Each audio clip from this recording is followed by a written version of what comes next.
Hello po mga kabayan, mga kalingap, kabisis kapapi. Nagbabalik po muli ang Lisa Reality Vlog. Ayun po, uploading na ho yung isa kong reaction. Gaya ng nabanggit ko kanina, silipin ho natin si Jonathan. Kilala naman ho natin siya, yung dating tinulungan ni Pinuno Ka Business. At ngayon ay nandoon kila Indigen Vlogs. Naglalagari din ito kila Power Ranger, kila Renji. LB Vlogs family at gumapunta din doon kila Thinking Body. Ito si Jonathan. Pero meron kasi siyang sinabi. Nung nakausap na ito ni Indigen, meron na bumugbog sa kanya. So, shoutout po sa iyo, Indigen Vlog. Reactionan ko lang po yung video, may paparinig ko po sa kanila ang inyong convo o yung video dito sa pagharap nun ni Jonathan. Akala ko talaga, bihira lang kasi akong sumilip kay Jonathan.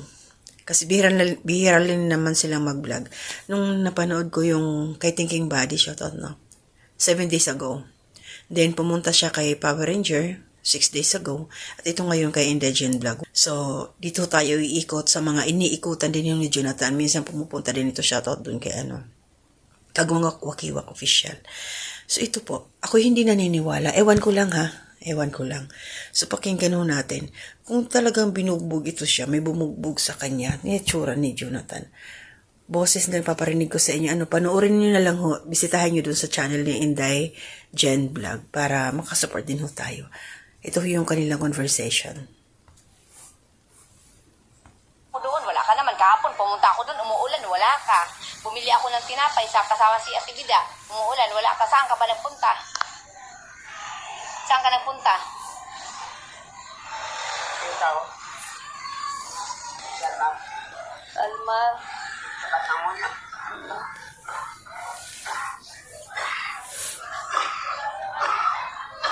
Ang maganda. Panay ubo niya. Doon ako ginilpay. Yung magkarap ba yung doon? Doon ako na. Sinuntok yung mukha mo? Kaya pala namagay eh. Galit na galit. Galit na galit sa'yo? Ewan ko po kung bakit. Ilan suntok ang ginawa sa mukha mo? Ginawa ka ng pasimbag. Ha? Ginawa ka ng pasimbag. Yung mukha mo? Kaya siguro maga yung mukha mo kasi sinuntok ka. Pasaway.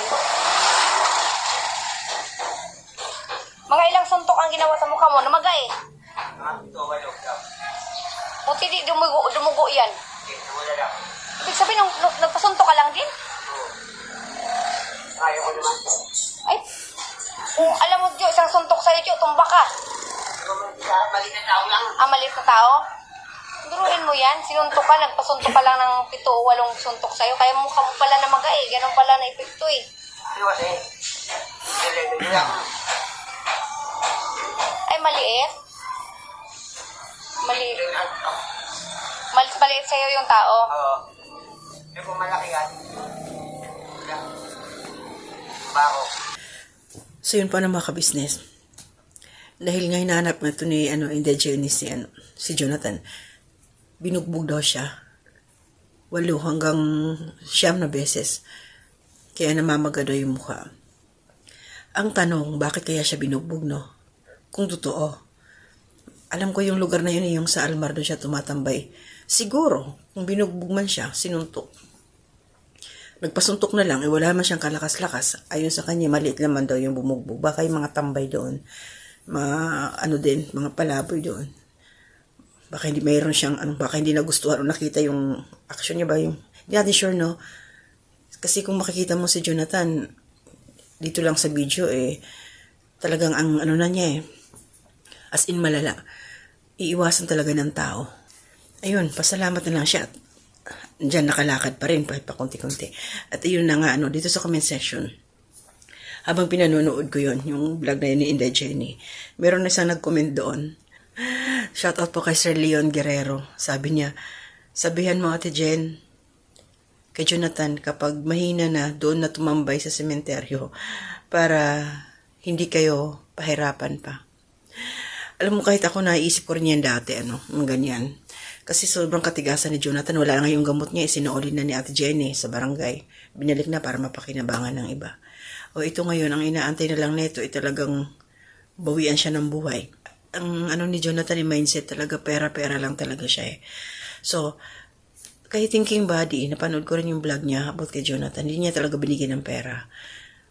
Pagkain ang binigay niya, ayun nga doon sa kanya eh, bilhan na lang ng pagkain yun. At ang gusto sana ni Jonathan, magkaroon ng pera kasi pupunta kay Laka Business. Anong gagawin niya kay Laka Business? Manghahawa ng mga sakit doon, may mga bata. Diba? So, kaya hindi na binigyan ng pera ni Thinking Body. At siguro naman dito kay Ate Jenny, ay binibigay ng pera sa walang pangkain. Walang magpapasakay sa kanya. Sa totoo lang, ang itsura ni Jonathan na yan, sasakay sa pampasaherong jeep, papunta doon kila Pinuno, ilang sakay yun? Simula doon sa lugar nila. Sa totoo lang mga kabisnes, naawa ko sa itsura ni Jonathan pero wala tayong magagawa. Dahil kahit ngayong mga tao na nandoon mismo nakakaharap niya aktual, paulit-ulit na lang siya ina-advise ang kung anong gagawin. Lahat ginawa na hindi pa rin niya sinusunod. How much more tayo na nanonood lang, di ba? So, wala tayong magagawa doon. Antayin na lang natin kung hindi na natin siya makikita. Wala. Yun talaga yung ano sa kanya eh. Yun ang mangyayari. Sabi ko nga nung nakaraan mga reaksyon ko sa kanya, ihatid doon sa punerarya para diretsyo na, hindi na nila kukunin pa ng mga ambulance kung ano-ano. Doon na lang patambahin sa punerarya yan. Para pag wala, diretso na siya doon sa Kabaong. So yun lang yung sa akin, nag-update lang po tayo kay Jonathan. Dahil nakita ko nga yung vlog ni Inday Jenny. Akala ko hindi na magpapakita, hindi na nila iba-vlog. Kasi nga, wala naman paulit-ulit na lang So, yun lang. At least alam pa natin na buhay pa si Jonathan. Buhay pa siya. Tibay, no? Pag iba yan, wala na, bumigay na. Lalo't na sa lansangan, walang ligo, walang yung may mga sugat na dahil namamaga, kanyang diabetic na siguro yan. So, yun lang sa akin. Ako rin may nararamdaman. Nangungungo ako pambihira. Lahat kami dito sa bahay talaga. So, good morning po sa inyong lahat. Pinuno Ka Business. Ayan, Mrs. KV Official. Mrs. Ka Business. Papa Nis TV, good morning din ho. At saka mga kagwangs, shoutout sa inyo. Mga kasama kong reactors, shoutout din po. Alminda Mix Vlog, kumusta na kabayan? Kuya Alin TV, kumusta? Ma'am First Channel, Taong Gala, kumusta po? Kami na lang po yung nandyan sa Ka Business Official, no? Shoutout din kila Nika at saka kila Intoy. Tuloy ang buhay lang doon. Laban lang kayo sa probinsya. Sipag-sipag lang. Alam ko naman masipag to si Intoy Sanay sa probinsya yan. Yung mga negative na mga nababasa ninyo, ignore nyo na lang yan. Huwag nyo lang intindihin. So, supportin natin ang Kalingap. Ayan. Siyempre sila Kuya Bal Santos Matubang. Kalingap Rab, Jack Tafia Matubang at Edna Vlogs. Kalingap Reactors na kasamahan ko po mga karepa. Good morning sa inyong lahat. Yan mga Kalingap Partners. Shoutout po. And syempre, Nanay Solidad, ingat po kayo dyan. Ako'y kinakabahan pa rin hanggang ngayon. Syempre, dami ko nababasa. Mga vision na yan. Pero manalangin po na ma-rebuke yung mga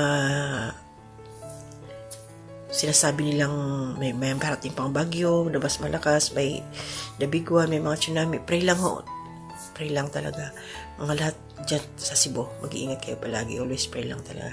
At saka syempre, Ma'am Susandero, good morning din po. Good morning or good evening na ba? Ayan, syempre shoutout po kay Bayuna TV. Yung isang kababayan ko rin to na siyang naging daan para makarating ako sa Kalingap. Makapunta ng Kalingap. Yan, President Brador, shoutout din po. Pinsan ko, shoutout sa inyo, Day. At saka sa inyong lahat ng mga hindi nag-skip ng ads, mga silent viewers, commenters. Ayan, yung mga nasa community spotlight ko, good morning po sa inyo.